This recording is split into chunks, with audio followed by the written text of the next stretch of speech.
Hey, baby. It's the only way we communicate through YouTube channel. I came to Canada in 1996 after having failed as a punk rock musician in former Yugoslavia. I don't know what's worse, being a Newfoundlander or a punk rock musician in Serbia during the war.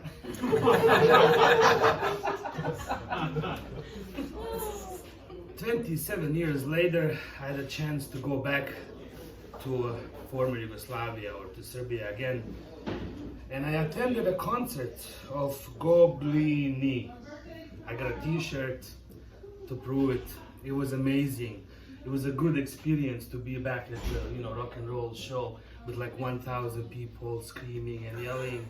It was amazing. It was a really good experience. When we knew each other, we were in 20s and we had a lot of good experiences together. So today I wanted to show 3 or 4, depending on the time, impossible stories. Those things that you heard shit happen to people. It's like, no fucking way. But it actually did happen because it happened to us.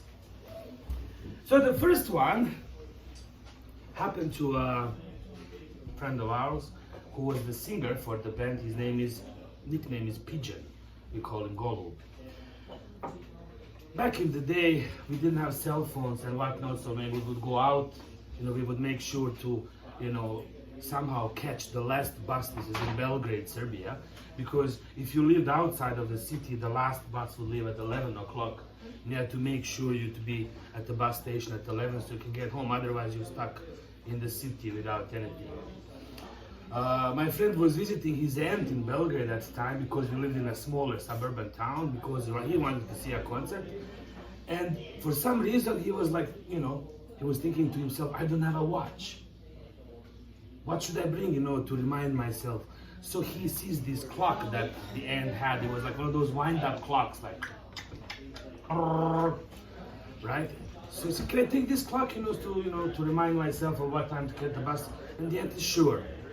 I have no idea what he was thinking at the time. Obviously he was stoned or something like that. So he picks up this clock and he puts it in his jacket, right? And goes to a concert. Fine enough, at the concert, we're all like having great time. Suddenly the police goes to the stage and says, stop the concert. We want you to stay calm and collected and leave the concert peacefully because there's a bomb threat. So we all line up, one by one, and the police is patting down people one by one. So there's a guy, and they start patting down. There's a whole bunch of wire in his pocket for whatever the fuck reason.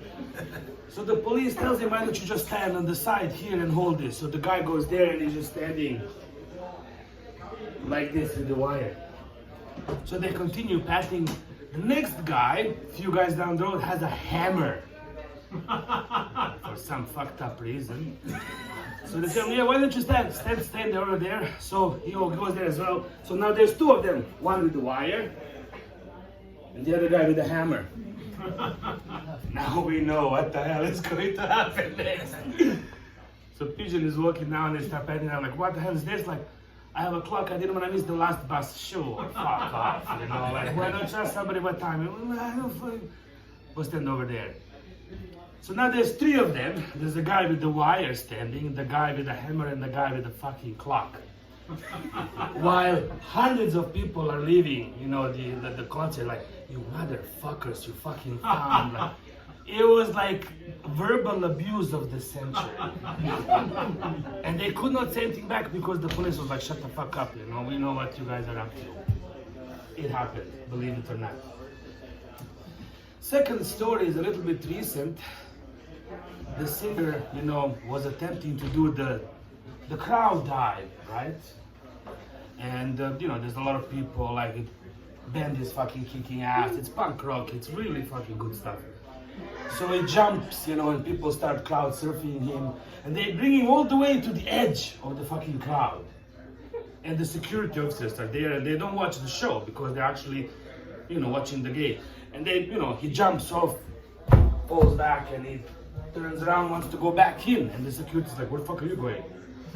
I'm going to the stage, I'm a singer. Yeah, you fuck you are. Get the fuck away from me. No man, I'm a singer.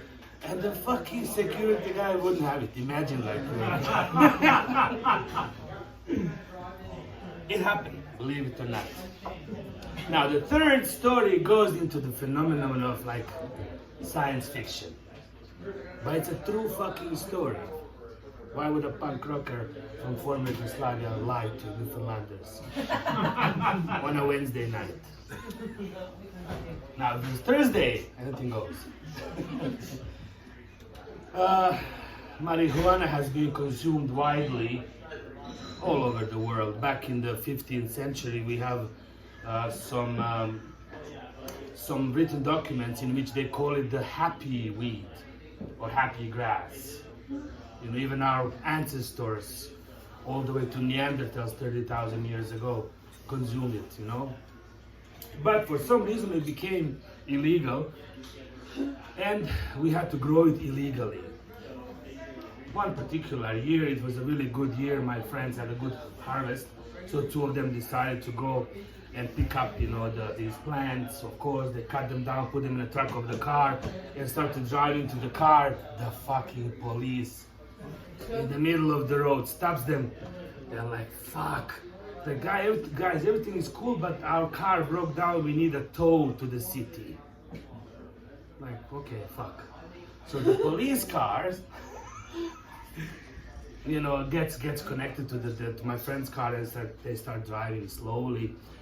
And this is the brilliant idea that they have. Okay, look, shit, man, like we gotta go slowly, this is boring, let's smoke a joint. So they smoke a fucking joint, and as they smoke, they forget about the motherfucking cops. And they start going faster and faster, right? And the guys in the back are like, slow the fuck down, what the fuck are you doing? And they're going faster and faster. Of course, throw off of the road into a ditch, hit a tree, and the fucking cop car just smashes in the back of them. All that fucking weed goes flying anywhere in the police car. And it's like, that's it, they got arrested. It happened. Thank you so much. Life is amazing. Let's keep it up. Thank you guys. And I love you too.